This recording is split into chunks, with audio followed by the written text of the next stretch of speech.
सखी सहेली।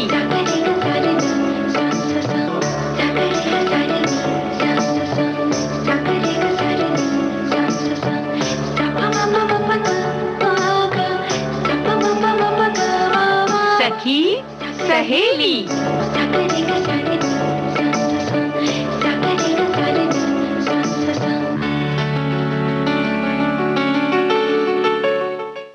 सभी सखियों सहेलियों को आकांक्षा सिंह और आरती श्रीवास्तव का नमस्कार।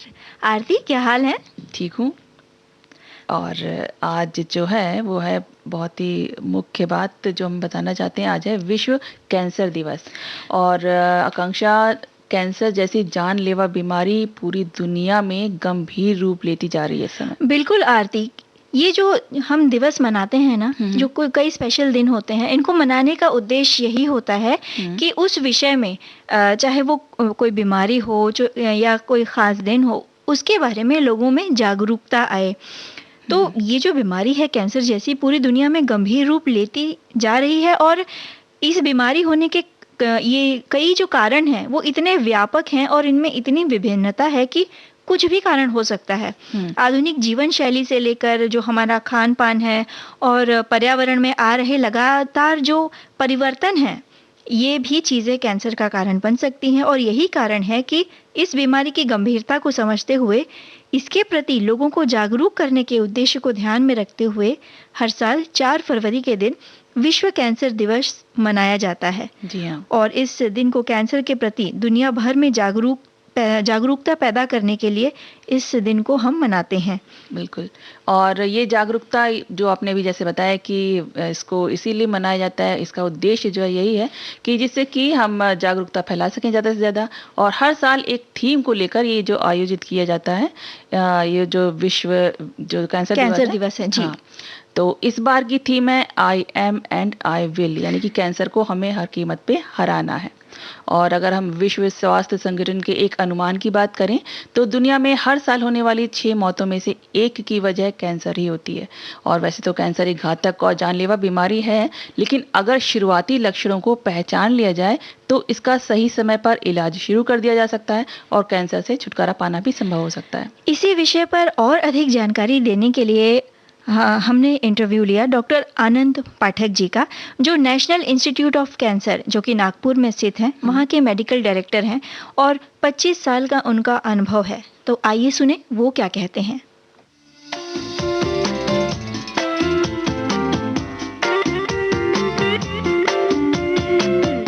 दोस्तों नमस्कार, मैं हूँ रेडियो सखी ममता सिंह और टेलीफोन लाइन पर मौजूद हैं ऑन्कोलॉजिस्ट डॉक्टर आनंद पाठक।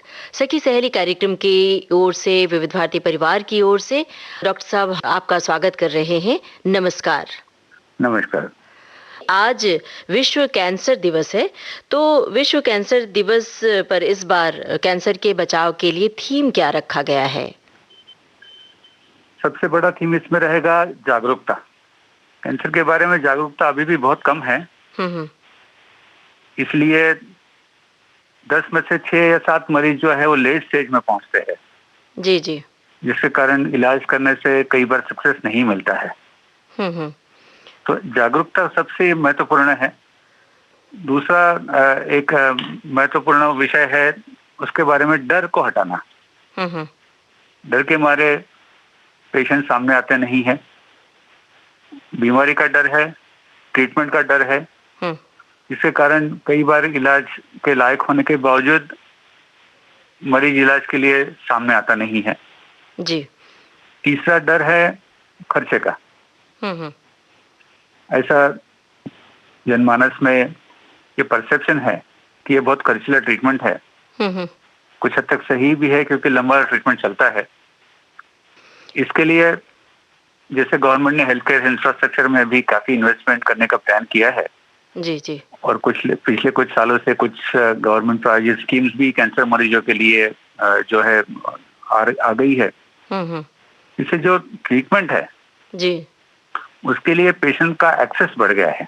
जैसे गांव खेड़े में लोग हैं, उन तक ये ट्रीटमेंट पहुंच नहीं सकती थी, आज वो लोग भी जो है सामने आकर ट्रीटमेंट करने की हिम्मत करे क्योंकि उनको सपोर्ट है। जी। मगर ये अभी भी पर्याप्त नहीं है। जी हाँ। क्योंकि हर कैंसर का ट्रीटमेंट एक कॉम्प्लिकेटेड ट्रीटमेंट है, तो ट्रीटमेंट की ज़रूरतों को नज़र रखते हुए इस स्कीम को और डेवलप करना ज़रूरी है। जी हाँ। तो जागरूकता, हुँ। डर, हुँ, हुँ। खर्चा। जी, तो मरीज़ हैं और लगातार मरीज़ों की संख्या बढ़ रही है, तो चिकित्सा विज्ञान की ओर से क्या पहल हो रहा है? किस तरह का पहल किया जा रहा है कि लोगों के मन से डर और भ्रांतियाँ खत्म हो?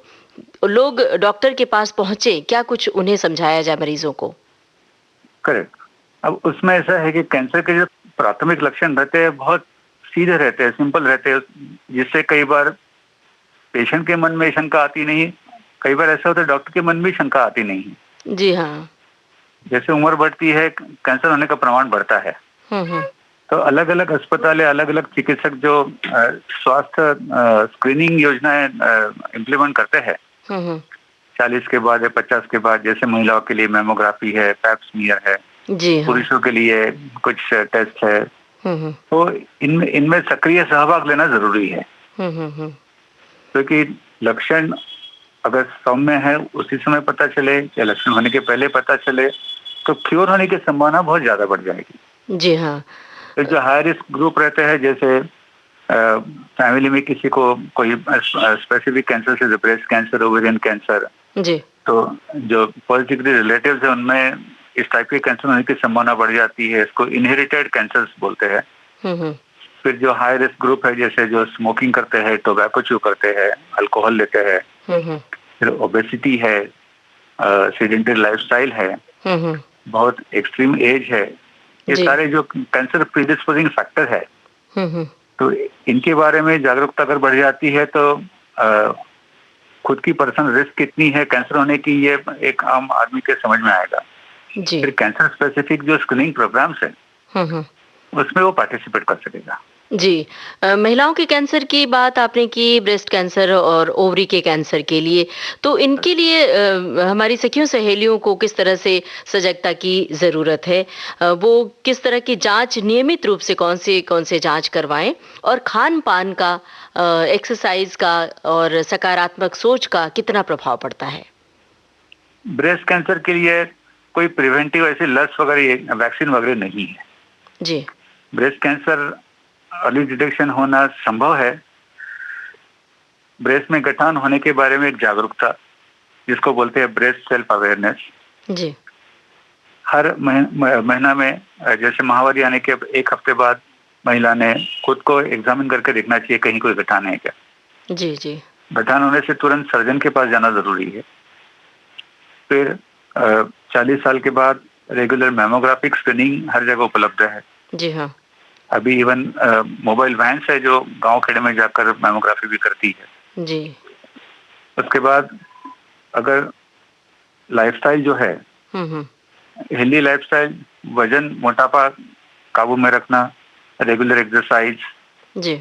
और देश में जैसे नॉनवेज या रेड मीट का कंजम्पशन, अल्कोहल का कंजम्पशन बहुत ज्यादा है, फॉर्चुनेटली अपने देश में ये कम है। जी, जी। अगर और सकारात्मक सोच, लाइफस्टाइल, रेगुलर एक्सरसाइज यानी बॉडी मास इंडेक्स, हुँ, हुँ। फिर अल्कोहल रेड मीट का कंजम्पशन कम करना, पॉजिटिव थिंकिंग जी। और रेगुलर स्क्रीनिंग, जी, जी। अगर ये 4-5 चीजों के ऊपर अमल करते हैं तो ब्रेस्ट कैंसर अर्ली डिटेक्शन करना संभव है।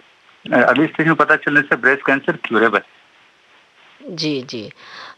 और जाँच की पद्धति के बारे में अगर संक्षेप में बता सकते हैं, तो आप हमारे श्रोताओं को बताएँ कि किस तरह से जाँच की प्रक्रिया होती है? क्योंकि जैसे ही मरीज़ को पता चलता है कि उनका जाँच होने वाला है और वो डर और घबराहट में डॉक्टर से, ख़ास तौर से ऑन्कोलॉजिस्ट से दूर भागना चाहते हैं। एकदम सही बात है आपकी।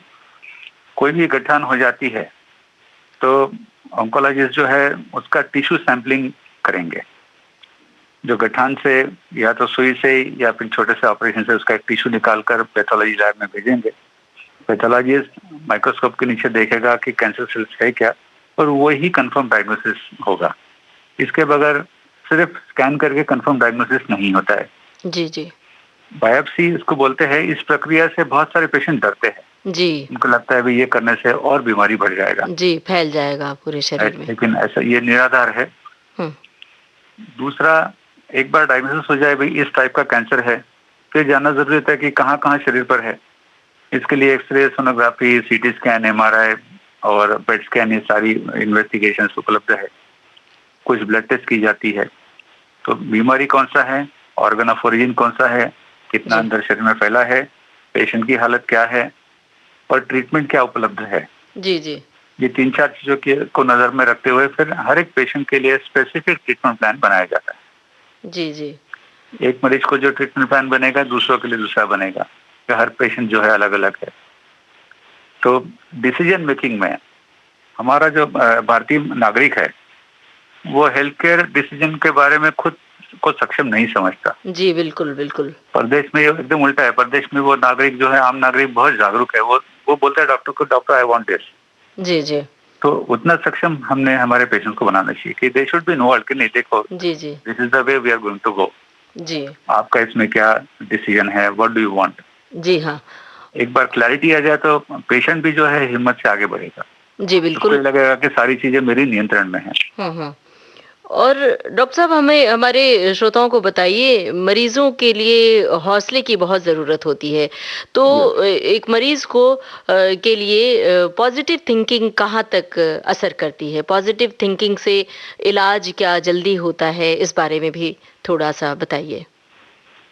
पॉजिटिव थिंकिंग से जैसे ही कैंसर डायग्नोसिस होता है वो सोचता है कि बस सब खत्म, लेकिन उसको ये जानना जरूरी है कि कैंसर के बाद भी लाइफ है।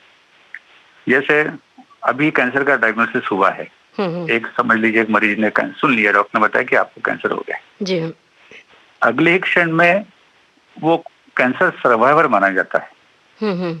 यानी he has survived the cancer, जी जी, maybe by few seconds, few minutes. ठीक है, जी। तो he should consider himself that okay I have dealt with cancer but now I have survived that, तो I want to survive more. और ये possible है। कई बार जैसे कैंसर जो होता है तो हम लोग देखते हैं क्योर करना पॉसिबल है क्या। अगर क्योर करना पॉसिबल नहीं है तो कैंसर को कंट्रोल करके लाइफ बढ़ाई जा सकती है क्या। जी जी। और जैसे कई बार एक क्रॉनिक डिसीज होता है, ब्लड प्रेशर, डायबिटीज, जो इनक्योरेबल है लेकिन क्रॉनिक डिसीजेस है। कई सारे अडल्ट कैंसर जो है क्रॉनिक डिसीज के रूप में अभी सामने आए हैं। इलाज से कैंसर को कंट्रोल में रखना संभव है ताकि वो अपनी फ्रूटफुल लाइफ जो है वो जी सके आगे। तो ये भावना पेशेंट के मन में दृढ़ होना जरूरी है कि now I am a cancer survivor, जी, I have already survived my cancer diagnosis. जी। और उस दृष्टिकोण से वो आगे बढ़े तो ट्रीटमेंट को भी रिस्पॉन्स अच्छा आता है। जी, ट्रीटमेंट में गैप्स कम पड़ेंगे, he will be able to cope up with the treatment. और हम लोग बोलते हैं कि आप आराम बिल्कुल मत करो, keep on working, don't interrupt your life. जी, that is the way we should counsel them. जी, बहुत ज़रूरी है ये सोच रखना, और तभी अपने को कैंसर विजेता अगर मानेंगे मरीज, तभी वो विजेता होंगे। Absolutely, yes. जी, डॉक्टर आनंद पाठक, आपने विविध भारती के इस बातचीत के लिए वक्त दिया। आपका हम तहे दिल से शुक्रिया अदा कर रहे हैं। नमस्कार। नमस्कार। आप सुन रहे थे ऑन्कोलॉजिस्ट डॉक्टर आनंद पाठक से रेडियो सखी ममता सिंह की ये बातचीत।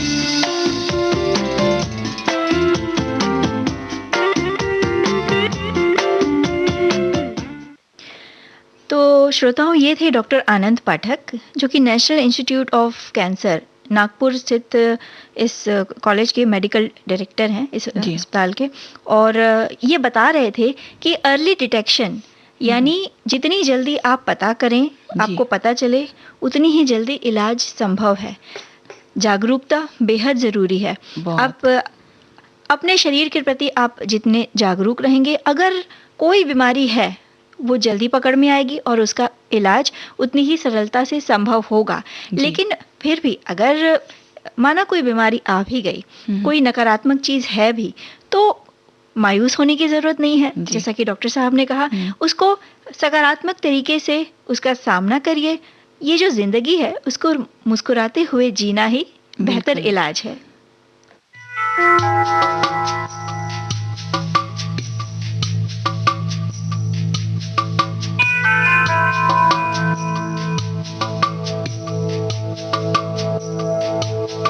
खुल के मुस्कुरा ले तू, दर्द को शर्माने दे,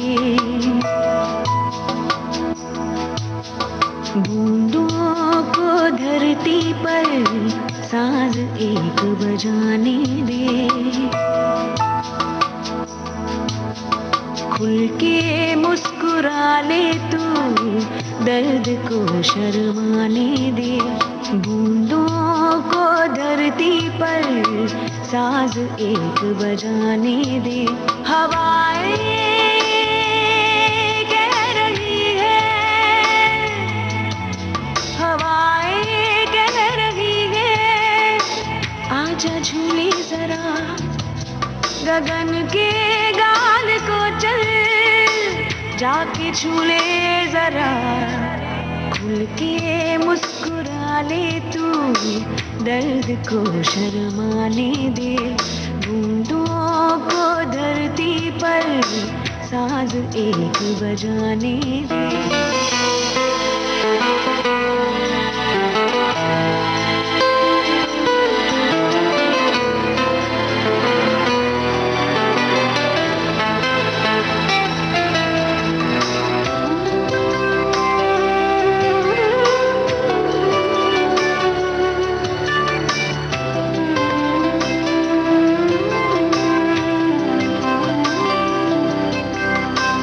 झील एक आदत है, तुझ में ही तो रहती है, और नदी शरारत है, तेरे संग बहती है। उतार गम के मोजे, ज़मीं को गुनगुनाने दे, कंकरों को तलवों में गुदगुदी मचाने दे। हवाएं कह रही है, हवाएं कह रही है, आजा झूले जरा गगन के गाल को चल, जाके छूले जरा।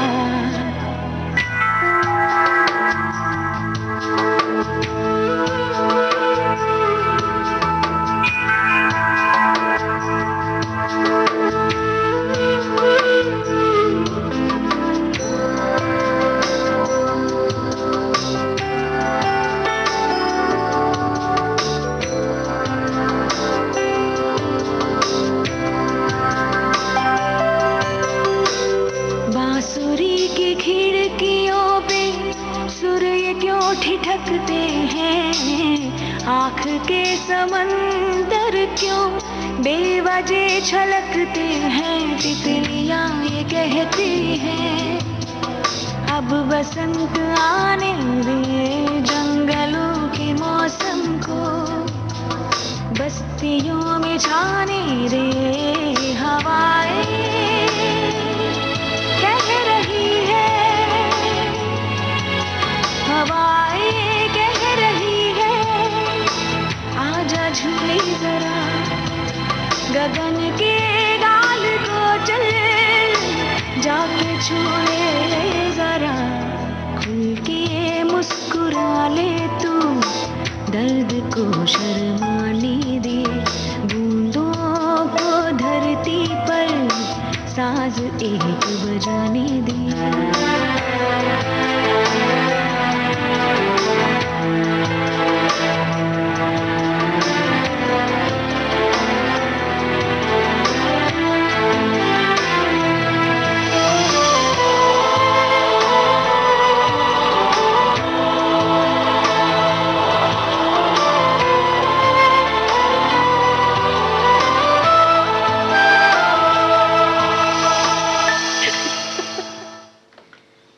तो आरती, खुल के मुस्कुराना ही बिल्कुल सबसे बढ़िया इलाज है। और आज 4 फरवरी है। जब हम अपने इतिहास को देखते हैं आरती, तो हमारी जो स्वतंत्रता की जो संघर्ष गाथा है, ये जो सफ़र रहा है, इसके कई पन्ने इतिहास में दर्ज हैं। और ऐसे ही एक पन्ने पे दर्ज है 4 फरवरी 1922 में हुआ चौरी चौरा कांड। जी। महात्मा गांधी के असहयोग आंदोलन के दौरान 4 फरवरी सन 1922 को कुछ लोगों की गुस्साई भीड़ ने गोरखपुर के चौरी चौरा के पुलिस थाने में आग लगा दी, और इसमें 23 पुलिस वाले भी शहीद हुए। जी। और इस घटना में 3 नागरिकों की भी मृत्यु हुई थी। जो ये जब पता चला कि चौरी चौरा पुलिस स्टेशन के जो थानेदार थे उन्होंने कुछ कार्यकर्ताओं को मारा पीटा था, तो उसके बाद वहाँ पे भीड़ इकट्ठा हो गई और इस जो ये पूरी स्थिति थी इसने हिंसा का रूप ले लिया। और इस हिंसा के बाद महात्मा गांधी ने 12 फरवरी 1922 को अपना असहयोग आंदोलन वापस ले लिया था। बिल्कुल सही कह रही हैं आप आकांक्षा। और 1971 में गोरखपुर जिले के लोगों ने चौरी चौरा शहीद स्मारक समिति का गठन किया और इस समिति ने 1973 में चौरी चौरा में 12.2 मीटर ऊंचा एक मीनार बनाया। जी, चौरी चौरा घटना के 100 साल पूरे होने के उपलक्ष्य पर आज एक समारोह हुआ। उसका वर्चुअल उद्घाटन हमारे माननीय प्रधानमंत्री श्री नरेंद्र मोदी जी ने किया जी सुबह 11 बजे। और उत्तर प्रदेश सरकार चौरी चौरा की घटना के 100 साल पूरे होने पर इस शताब्दी समारोह का भी आयोजन कर रही है। और इस मौके पर एक डाक टिकट का विमोचन भी किया गया जी। और यह कार्यक्रम उत्तर प्रदेश के सभी 75 जिलों में आयोजित किया गया। चौरी चौरा घटना की याद में इस समारोह के अंतर्गत पूरे साल आयोजन किया जाएगा और 4 फरवरी सन 2022 को इसका समापन होगा और इसके तहत विभिन्न प्रकार की प्रतियोगिताएं भी आयोजित की जाएंगी। इतिहास के पन्नों में दर्ज ऐसी कई बातें हैं, कई घटनाएं हैं जो आज भी जब याद आती हैं, जब मानस पटल पर उभरती हैं तो रोंगटे खड़े हो जाते हैं। बिल्कुल। और इन्हीं घटनाओं ने कहीं ना कहीं नींव रखी हमारी आज़ादी की। बिल्कुल। और जब हम हौसलों की बात करते हैं आरती, तो हौसले जब बुलंद होते हैं तो चुनौतियों का जो कद है वो छोटा पड़ जाता है। हम बात करने जा रहे हैं सफल महिला के अंतर्गत देश की पहली महिला cardiac electrophysiologist doctor Vanita Arora की। जी। और देश की पहली महिला cardiac electrophysiologist doctor Vanita Arora का जीवन मुश्किलों भरा जरूर था, पर उनकी आत्मविश्वास से भरी शख्सियत ने तमाम मुश्किलों को शिकस्त दे दी। और यूं तो जीवन में उतार चढ़ाव आते ही रहते हैं और हमेशा हालात एक जैसे नहीं होते। हमें अपने हिस्से की लड़ाई खुद ही लड़नी होती है। वास्तविक जीवन की चुनौतियों और वक्त जो भी होता है वो हमें सब कुछ सिखाई देता है। बिल्कुल। मूलतः अमृतसर की रहने वाली डॉक्टर वनीता अरोड़ा के पिता डॉक्टर और माताजी घरेलू महिला थी। MBBS फाइनल ईयर की परीक्षा देते ही वनीता जी की शादी हो गई। उनके पति भी डॉक्टर थे। जिंदगी बहुत ही खुशियों भरी गुजर रही थी। अभी शादी को सिर्फ 10 महीने ही बीते थे कि अचानक वनीता जी के जीवन में एक भूचाल सा आ गया और एक सड़क दुर्घटना में उनके पति की मृत्यु ने उनके जीवन में सब कुछ तहस नहस कर दिया। वनीता जी को लगा कि जैसे अब ये अंधेरा ही उनका भविष्य है। जी हाँ। और अक्सर वनीता जी के मन में ये सवाल कौंधा करते थे कि वो क्या करें, कहाँ जाएं, क्योंकि कल तक जिस ससुराल की वो लाडली बहू थी वहीं पर उन्हें मनहूस की उपाधि दे दी गई थी। और कहने को तो वो एक सभ्य और सुसंस्कृत डॉक्टर्स के परिवार की बहू थी, लेकिन उनके साथ उन्हें कुछ घरेलू हिंसा भी झेलनी पड़ी थी। लेकिन उन्होंने हिम्मत नहीं हारी और अपनी पढ़ाई जारी रखने का निश्चय किया। वनीता जी का आत्मविश्वास इस कदर टूट चुका था कि उन्हें इस बात पर भी यकीन नहीं होता था कि वो एक MBBS डॉक्टर हैं। संकोचवश वो अपने माता पिता से भी कुछ नहीं कहती थी। लेकिन एक दिन जब उनके पिता उनसे मिलने आए तो उन्होंने स्वयं अपनी आंखों से सब देखा और वनीता जी के ससुराल से ये आग्रह किया कि उनकी पढ़ाई आगे जारी रखें। तो वो और फिर ये अपनी बेटी को अपने घर ले आए वो। और एक धीरे समय बीतता गया। जीवन के उस कठिन दौर में उनके माता पिता और छोटे भाई चट्टान की तरह उनके साथ खड़े रहे और वो भी आगे की पढ़ाई के लिए दिल्ली आ गई, जहां एक प्रसिद्ध हॉस्पिटल से उन्होंने कार्डियोलॉजी में स्पेशलाइजेशन किया। इसके बाद इलेक्ट्रोफिजियोलॉजी में उन्होंने स्पेशलाइजेशन किया। उस वक्त इसके लिए वहां एकमात्र सीट होती थी और इस क्षेत्र में विशेषज्ञता हासिल करने वाली वो देश की पहली महिला थी। इसीलिए वहाँ साथ पढ़ने वाले कुछ पुरुष डॉक्टर्स उनसे ईर्ष्या करते थे। और खुद को योग्य साबित करने के लिए वनीता जी को अपने साथियों की तुलना में कई गुना ज़्यादा मेहनत भी करनी पड़ती थी और कार्य चुनौतीपूर्ण था, लेकिन उन्होंने हार नहीं मानी और समय के साथ उनकी मेहनत रंग लाने लगी। और वो समय भी आया जब वर्ष 1995 में उन्होंने उसी हॉस्पिटल ज्वाइन किया जहाँ पे उन्होंने पढ़ाई करी थी और वो अपनी मेहनत और दृढ़ निश्चय के बलबूते एक प्रसिद्ध हॉस्पिटल के कार्डियो इलेक्ट्रोफिजियोलॉजी विभाग की डायरेक्टर के पद पर पहुंची। चुनौतियों ने उन्हें हराने की भरपूर कोशिश की, लेकिन उनकी हिम्मत और दृढ़ निश्चय ने उनके लिए सफलता के दरवाजे खोल दिए। जी। तो ना दे रे ना ना दे रे ना ना तुम तो ना दे रे ना ना दे रे तुम तो ना दे रे ना ना दे रे ना ना तुम तो ना दे रे ना ना दे रे ये हौसला कैसे झुके ये आरज़ू कैसे रुके ये हौसला कैसे झुके ये आरज़ू कैसे रुके मंजिल मुश्किल तो क्या धुंधला साहिल तो क्या तन्हा ये दिल तो क्या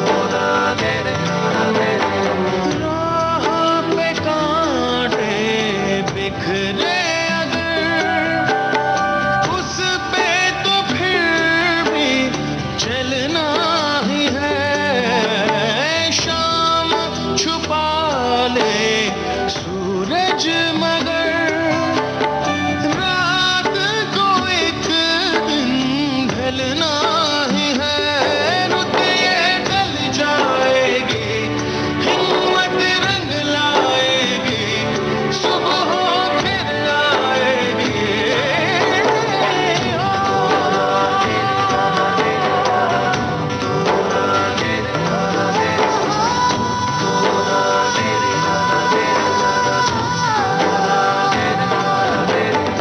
ये हौसला कैसे झुके ये आरज़ू कैसे रुके ये हौसला कैसे झुके ये आरज़ू कैसे रुके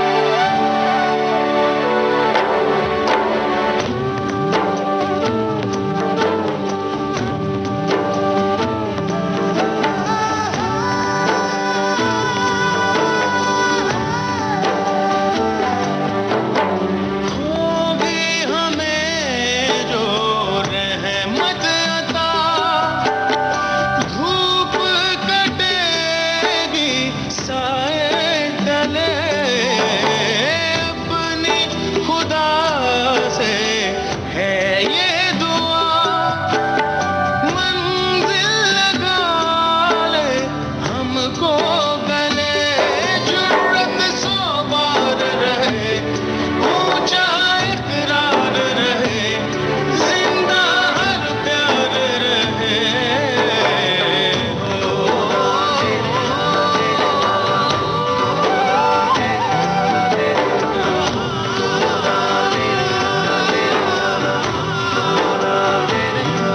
ये हौसला कैसे झुके ये आरज़ू कैसे रुके ये हौसला कैसे झुके ये आरज़ू कैसे रुके आकांक्षा, अभी आज है गुरुवार और गुरुवार के सखी विशेष में आज हम लेकर आए हैं किशोरी आमोनकर जी को और किशोरी अमोनकर जी का जन्म हुआ 10 अप्रैल सन 1931 में। मुंबई में हुआ था उनका जन्म। और किशोरी अमोनकर जी हिंदुस्तान के प्रसिद्ध घराने जयपुर अतरौली घराना अल्लादिया खान घराना से ताल्लुक़ रखती थी। किशोरी अमोनकर जी की माता जी मोगूबाई कुर्डीकर ने 10 साल तक अल्लादिया खान साहब से प्रशिक्षण लिया था। और किशोरी अमोनकर जी ने अपनी माताजी से इस घराने की विशेषताओं जैसे कि छोटी बंदिशें, खुली आवाज़ की गायकी और वक्र तानों की बारीकियां सीखी थीं। किशोरी अमोनकर जी की विशेषता थी कि वो सिर्फ एक घराने से बंध कर नहीं रहीं, बल्कि उन्होंने कई अन्य घरानों से भी संगीत साधना की, जो कि उनकी गायकी में साफ झलकती थी। किशोरी जी अपनी गायकी के साथ प्रयोग तो करती ही थी, लेकिन उन्हें यह बात जरा भी मंजूर नहीं थी कि रागों के साथ छेड़छाड़ की जाए। ख्याल हो या ठुमरी, भजन हो या फिर फिल्म का कोई गीत, किशोरी अमोनकर जी की गायकी का जादू हर तरह की गायकी को विशेष और सबसे अलग बना देता था। ख्याल गायकी में तो उन्हें विशेषज्ञता हासिल थी। अपनी गायकी को लेकर किशोरी जी इतनी ज्यादा गंभीर थीं कि उनका पूरा व्यक्तित्व उनकी गायकी का दर्पण बन गया था। एकांत उन्हें सबसे ज्यादा सुकून भरा लगता था। साथ ही किशोरी जी समय की बहुत पाबंद थीं। समय का महत्व उन्हें पता था, इसीलिए वो समय का बहुत आदर करती थीं। उन्हें एक पल भी खराब करना पसंद नहीं था। बिल्कुल। और वो अपना एक एक पल, एक एक क्षण अपनी गायकी के लिए समर्पित कर देने में यकीन करती थीं। यहाँ तक कि वो साक्षात्कार देना भी पसंद नहीं करती थीं। उनका कहना था कि इस सब से उनके रियाज में विघ्न पड़ता है, रुकावटें आती हैं, जबकि वो एकाग्रता से अपनी सुर साधना में समय बिताना चाहती थीं। उनका पूरा व्यक्तित्व सादगी, सरलता और उनकी सुर साधना के जुनून को दर्शाता था। किशोरी जी की अपनी गायकी और समय की पाबंदी का अंदाजा इस बात से आसानी से लगाया जा सकता है कि वो हर राग को उसके पारंपरिक समय पर ही गाती थीं। जिस वक्त का जो राग होता था वो उसे उसी समय विशेष पर गाती थीं। उसमें जरा सा भी फेरबदल उन्हें पसंद नहीं था। किशोरी अमोनकर जी की अपनी संगीत साधना के प्रति प्रतिबद्धता और गंभीरता को बताती ये एक बात ये भी है कि उनका मानना था कि शाम के समय संगीत कॉन्सर्ट होने की वजह से ऐसे बहुत से रागों को लोगों तक पहुंचाना, उन्हें गाना संभव नहीं हो पाता। बहुत से ऐसे राग होते हैं जो सिर्फ सुबह के समय ही गाए जाते हैं। इसीलिए किशोरी जी जब भी अपने कॉन्सर्ट में कोई सुबह का राग चुनती थी तो वो कॉन्सर्ट सुबह के समय ही रखवाती थी। ये किशोरी अमोनकर जी ही थी जिन्होंने सुबह 6 बजे के कॉन्सर्ट की शुरुआत की। शास्त्रीय संगीत में पारंगत किशोरी अमोनकर जी ने फिल्मों में गायकी से एक दूरी बनाकर रखी थी। हाँ, सन 1964 में आई फिल्म गीत गाया पत्थरों ने, जो कि वी शांताराम जी की फिल्म थी, उसमें उन्होंने एक गीत जरूर गाया था। बिल्कुल। और फिल्म गीत गाया पत्थरों ने के 26 साल के अंतराल के बाद फिल्म दृष्टि के लिए गायकी के साथ साथ संगीत भी दिया उन्होंने। और फिल्म गीत गाया पत्थरों ने के लिए जब किशोरी अमोनकर जी ने जब गाया था तो उनका कहना था कि उनकी इस कदम पर उनकी माताजी बहुत नाराज हुई थी। और साथ ही उनकी माताजी की ये चेतावनी भी थी कि अगर किशोरी जी ने फिर से फिल्मों में गायकी की तो वो कभी अपनी माँ के तानपुरे को हाथ भी नहीं लगा सकेंगी। जिसके बाद किशोरी जी ने फिल्मों में गायकी का रुख नहीं किया और पूरी गंभीरता से शास्त्रीय संगीत की साधना में लगी रही। किशोरी अमोनकर जी को संगीत कला अकादमी, संगीत नाटक अकादमी, संगीत संशोधन अकादमी सम्मान, साथ ही साथ संगीत नाटक अकादमी फेलोशिप के साथ साथ पद्म विभूषण, पद्म भूषण, संगीत सम्राज्ञी सम्मान जैसे सम्मानों से भी सम्मानित किया गया। किशोरी अमोनकर जी सबसे ज्यादा सम्मानित तब महसूस करती थीं जब शंकराचार्य जी ने उन्हें गान सरस्वती कहा था। आत्मा तक राग रागनियों से सराबूर कर देने वाली किशोरी अमोनकर जी ने 3 अप्रैल सन 2017 को इस दुनिया से विदा ली, लेकिन उनकी गायकी हमेशा हमेशा के लिए लोगों के दिलों में अमर हो चुकी है। तो आरती, श्रोताओं को वो गीत सुनवा देते हैं जो उन्होंने वी शांताराम के फिल्म गीत गाया पत्थरों में गाया था। बिल्कुल।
बनाने दीदी है, घर भी है, पत्थर में भोला जवानी,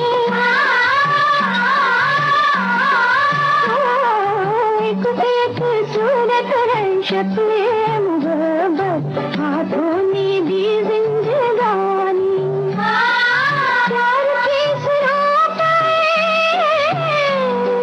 प्यार की सुरों पर अपनी धुन में दिल की पुकार का रंग भरे प्यार का गीत गाया पत्थरों ने, गीत गाया पत्थरों ने।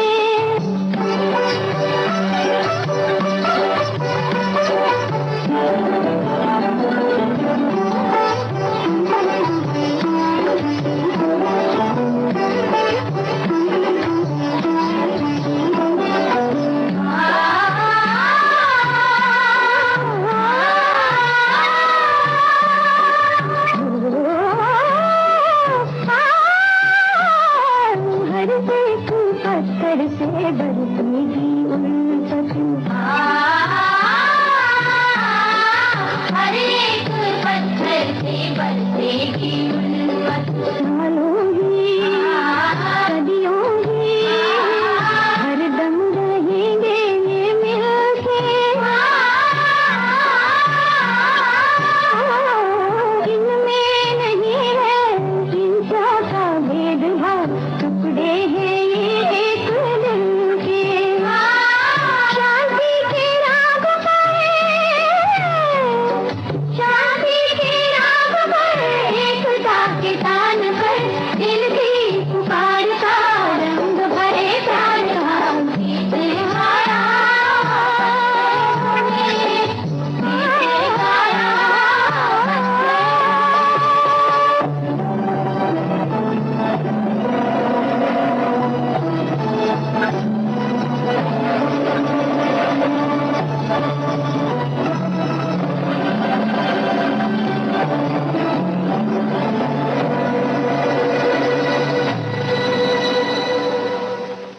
आकांक्षा, आज है गुरुवार और आज एक और विशेष चीज़ लेकर हम आते हैं। आज है पर्यटन और पर्यटन के अंतर्गत हम लेकर आए हैं थोड़ी सी झलक ब्रजधाम की। तो ब्रजभूमि का कण कण रसमय है, यहाँ प्रेम भक्ति का साम्राज्य है। इसे गोलोक धाम से भी कहीं अधिक बढ़कर माना गया है, इसीलिए ब्रज की छवि अद्भुत और अनुपम है। आज भी यहाँ चारों ओर आराधना और उपासना के स्वर हर क्षण सुनाई देते हैं। कोई भी अनुभव कर सकता है कि ब्रज की सीमा में प्रवेश करते ही एक अदृश्य भाव, एक अदृश्य शक्ति हृदय स्थल के अंदर प्रवेश करने लगती है, जो ब्रज की परिधि छोड़ने के बाद भी मन में कहीं बसी रह जाती है। यहाँ अनंत दर्शनीय स्थल हैं, सुंदर मठ, मंदिर, वन, उपवन, सरोवर, कुंड, सबका अपना अपना इतिहास है। भगवान श्री कृष्ण जन्मभूमि का न केवल राष्ट्रीय स्तर पर महत्व है आरती, बल्कि वैश्विक स्तर पर जनपद मथुरा भगवान श्री कृष्ण के जन्मस्थान से ही जाना जाता है। आज वर्तमान में ये एक भव्य आकर्षक मंदिर के रूप में स्थापित है, जो कि महामना पंडित मदन मोहन मालवीय जी की प्रेरणा से किया गया था। पर्यटन की दृष्टि से विदेशों से भी भगवान श्री कृष्ण के दर्शन के लिए यहाँ प्रतिदिन सैलानी आते हैं। भगवान श्री कृष्ण को विश्व में बहुत बड़ी संख्या में नागरिक आराध्य के रूप में मानते हुए यहाँ दर्शनों के लिए आते हैं। बिल्कुल। और अब बात करें द्वारकाधीश मंदिर की, तो मथुरा में ये मंदिर अपने सौंदर्य, सांस्कृतिक वैभव और कला के लिए जाना जाता है। ग्वालियर राज के कोषाध्यक्ष सेठ गोकुलदास पारिख ने इसका निर्माण सन 1814-15 में प्रारंभ कराया था, जिनकी मृत्यु के बाद उनकी संपत्ति के उत्तराधिकारी सेठ लक्ष्मीचंद ने मंदिर का निर्माण कार्य पूरा कराया। और पूजन के लिए यह मंदिर पुष्टि मार्ग के आचार्य गिरधर लाल जी कांकरौली वालों को भेंट कर दिया गया। तब से यहाँ पुष्टि मार्गीय प्रणाली के अनुसार सेवा पूजा होती है। सावन के महीने में प्रति वर्ष यहाँ लाखों श्रद्धालु आते हैं और सोने चांदी के हिंडोले देखते हैं। और मथुरा के विश्राम घाट के निकट ही अस्कुंडा घाट के निकट ये मंदिर स्थित है। मथुरा के लगभग मध्य में स्थित विश्राम घाट के उत्तर में 12 और दक्षिण में भी 12 घाट हैं। और हम मथुरा के बारे में, ब्रजधाम के बारे में और कुछ जानकारी देंगे, लेकिन इस गीत के बाद।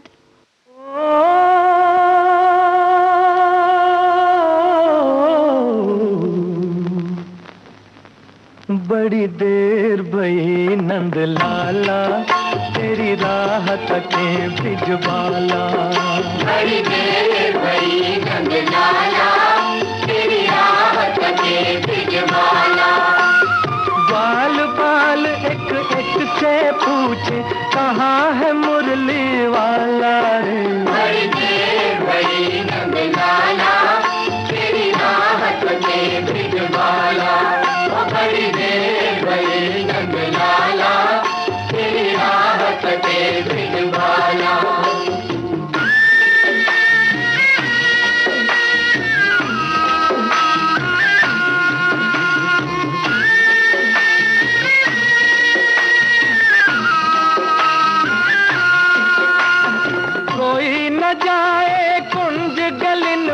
तुझ बिन कलियां चुनने को, तुझ बिन कलियां चुनने को तरस रहे हैं,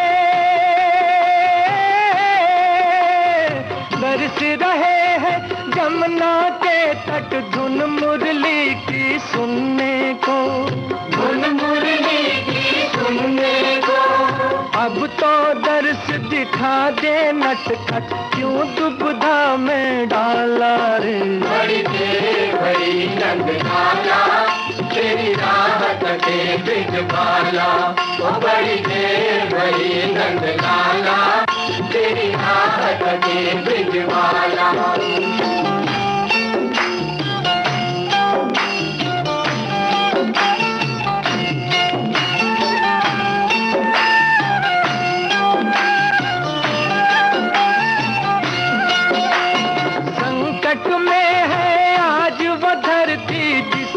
तूने जन्म लिया, जिस पर तूने जन्म लिया, पूरा कर दे,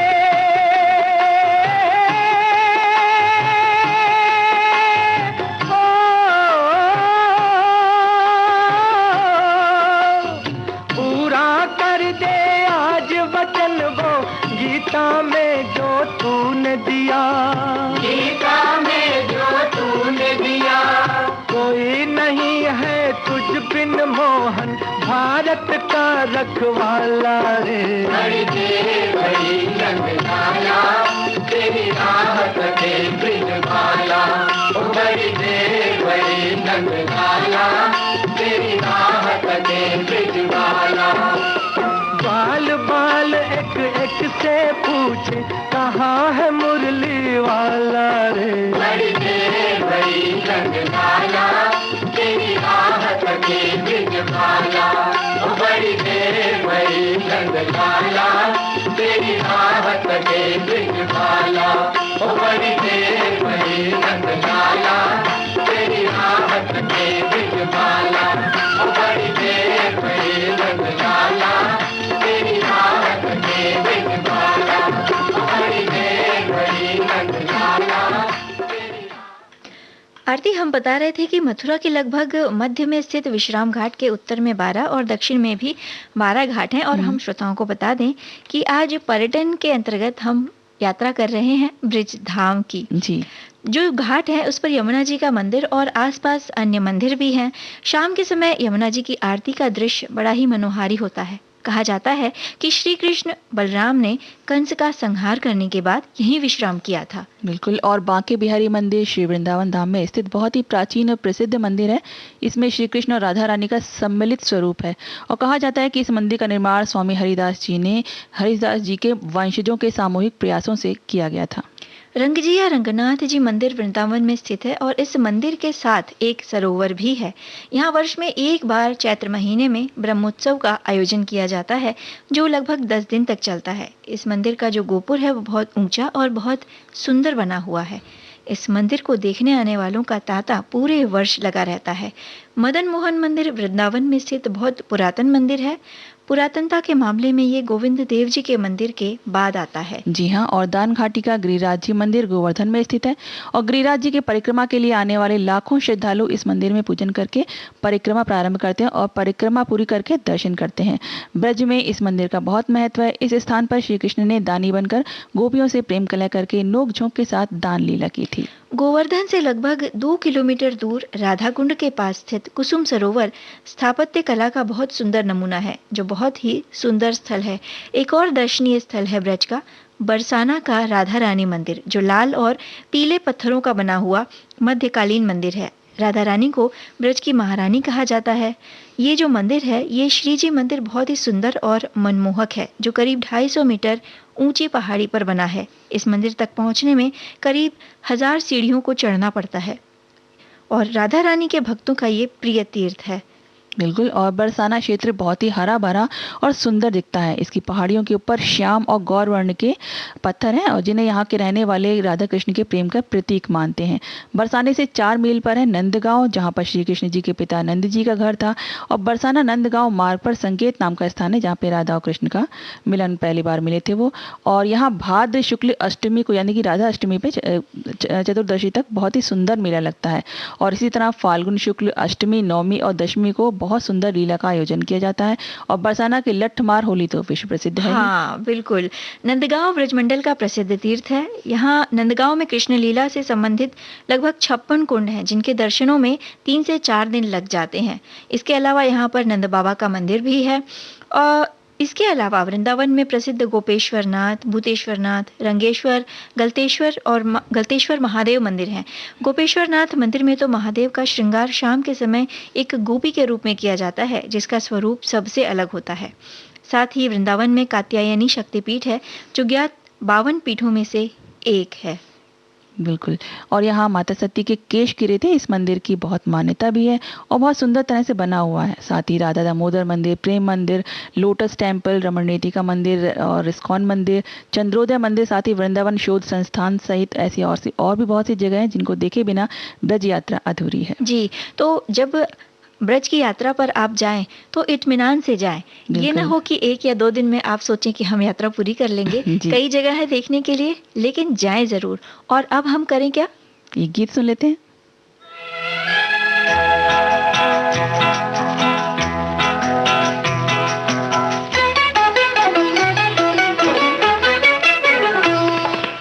गा रही है जिंदगी हर तरफ बहार में, किस लिए 4 चांद लग गए हैं तेरे मेरे प्यार में, इसलिए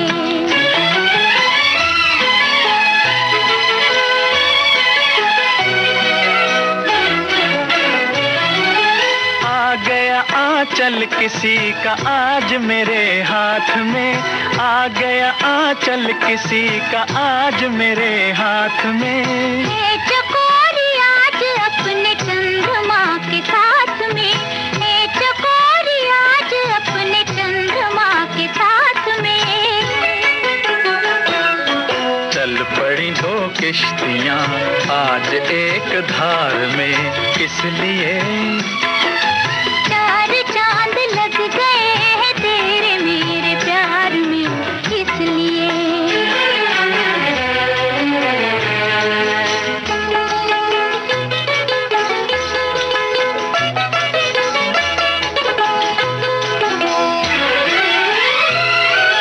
दूर ही तन मन को मेरे प्रीत की पुरवाइयां,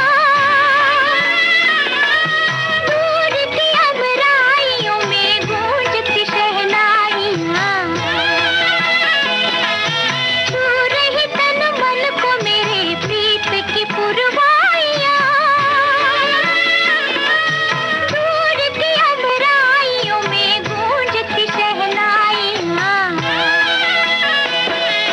100 गुना निखार है आज तो सिंगार में, किस लिए 4 चांद लग गए हैं तेरे मेरे प्यार में, इसलिए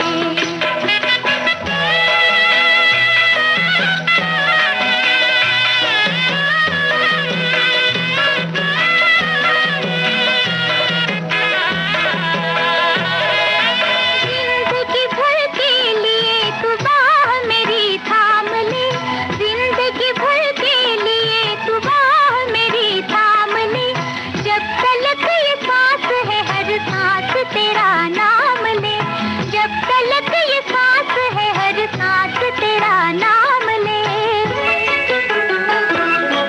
एक नई दुनिया खड़ी अपने इंतजार में, किस लिए 4 चांद लग गए हैं तेरे मेरे प्यार में, इसलिए गा रही है जिंदगी हर तरफ बहार में, किस लिए 4 चांद लग गए हैं तेरे मेरे प्यार में, इसलिए आकांक्षा, अभी हम बात कर रहे थे इस पर्यटन ब्रजधाम की, तो वहाँ पे एक और जगह है निधिवन, जहाँ के बारे में मैं बताऊंगी कि वहाँ पे तुलसी जी के इतने बड़े बड़े से पेड़ हैं, लेकिन वो भी सब झुके हुए से हैं, और उनकी उनकी जो लता हैं सब एक दूसरे से लिपटी हुई रहती हैं। अच्छा, जो डालियां हैं वो एक डालियाँ, दूसरे से लिपटी हाँ। हुई हैं। और शाम के ऐसे तो वहाँ पे बहुत बंदर ही बंदर दिखाई देंगे, पक्षी दिखाई देंगे, सब कुछ रहेगा, लेकिन जैसे ही शाम ढलने लगेगी उसके बाद वहाँ पे सूरज छिपने के बाद ना तो एक बंदर दिखाई देगा ना एक पक्षी दिखाई देगा, सब चीज़ें वहाँ से हट जाती हैं। अच्छा, और एक चीज, एक जगह और है वहाँ पे, पिपासा वन, हाँ हाँ, जो मथुरा जिले का कहते हैं कि सबसे सुंदर स्थान है और बहुत विस्तृत है। चारों ओर कदम्ब के वृक्षों की कतारें हैं वहाँ पे। कहीं छोटे छोटे वृक्ष जैसे वृक्ष पापड़ी, पसेंदू, ढाक और सहोड़ के हैं। ये प्राकृतिक चौकों की जो पंक्तियां हैं, इनमें बड़ी संख्या में बंदर रहते हैं। इसके पूर्व में जो जंगल है उसमें पीलू, रेमजा और करील की झाड़ियां हैं। यहाँ पर अरनी के पौधे भी हैं, जिनकी फूलों की सुगंध से पूरा वातावरण महकता रहता है। आरती, ऐसी कई जगहें हैं। अगर हम पर्यटन की बात करें तो जो हमारी भारत भूमि है, पर्यटन की दृष्टि से बहुत विस्तृत है और बहुत समृद्ध है। तो हम कोशिश करेंगे कि हर सप्ताह अपने श्रोताओं को, अपनी सखियों को एक किसी नई जगह ले चलें, बिल्कुल, रेडियो के द्वारा ही सही। और अब देखिए, चूंकि समय समाप्ति की ओर है, तो चलने से पहले, श्रोताओं को नमस्ते करने से पहले एक गीत और सुनवा दें। बिल्कुल।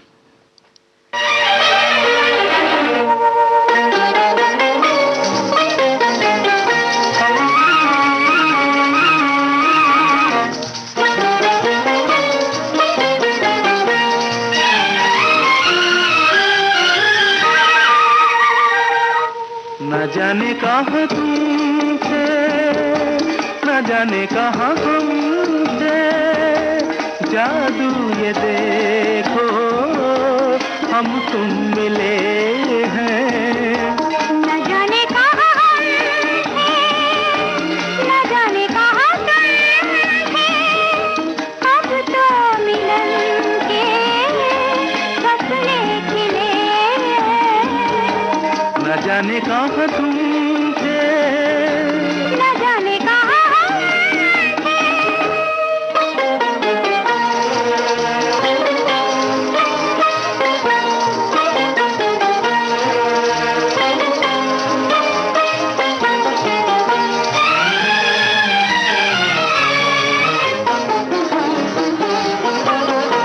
कितने दिनों पर मिले हैं निगाहें, कितने दिनों पर मिले हैं निगाहें। अब तुम न जाना छुड़ा कर ये बाहें, अब तुम न जाना छुड़ा कर ये बाहें।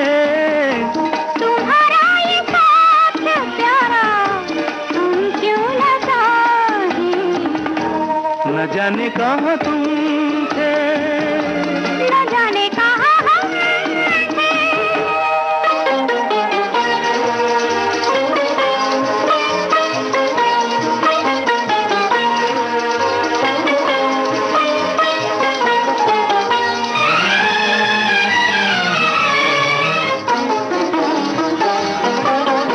किसे था पता यूं हम तुम मिलेंगे, किसे था पता यूं हम तुम मिलेंगे।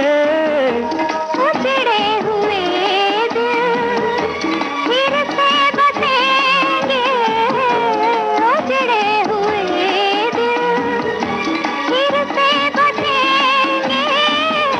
मोहब्बत के बंधन में हम तुम बंधेंगे। न जाने कहाँ हम थे, न जाने कहाँ तुम थे, अब तो मिलन के सपने खिले हैं। न जाने कहाँ तुम थे, न जाने कहाँ हम थे, जादू ये देखो हम तुम मिले हैं। न जाने कहाँ हम थे, जाने कहाँ तू थे। तो आरती, आज के दिन हमने ब्रजधाम की परिक्रमा भी कर ली और हमने कुछ बातें की चौरी चौरा कांड के बारे में। इसके अलावा आज विश्व कैंसर दिवस पर हमने इंटरव्यू सुनाया अपनी सखियों को। तो कई हमारी जो श्रोता सखियां हैं वो हमसे सोशल मीडिया माध्यम से भी जुड़ी। उनमें से एक सखी का कहना है कि जीवन में कितनी भी सफलता मिल जाए पर अपनों के साथ के बिना सब कुछ अधूरा है। हर व्यक्ति की सफलता के पीछे उसके अपनों का साथ होता ही है, चाहे वह प्रत्यक्ष हो या परोक्ष रूप में। विश्व कैंसर दिवस पर ये खास संदेश देना चाहती हैं कि लोगों को तंबाकू सेवन से बचने के लिए हम सभी नागरिकों का कर्तव्य है कि वो इस हेतु जागरूकता पैदा करें और ये जो तंबाकू का सेवन करने की आदत है इससे जितना बचा जाए उतना अच्छा। तो ये तो हम भी कहते हैं, हालांकि बीमारी जो आती है वो किसी को बता के नहीं आती, कारण कुछ भी हो सकता है। अपने स्वास्थ्य के प्रति हमें खुद ही जागरूक होना पड़ेगा। अपना शरीर, अपना स्वास्थ्य हमारे ही हाथों में है, तो इसे तो हमें ही बनाए रखना है। बिल्कुल, अपने प्रति भी हमारी जिम्मेदारी है जी। और अब समय है कि हम अपनी सखियों से ले विदा। तो सभी से आकांक्षा सिंह और आरती श्रीवास्तव का नमस्कार।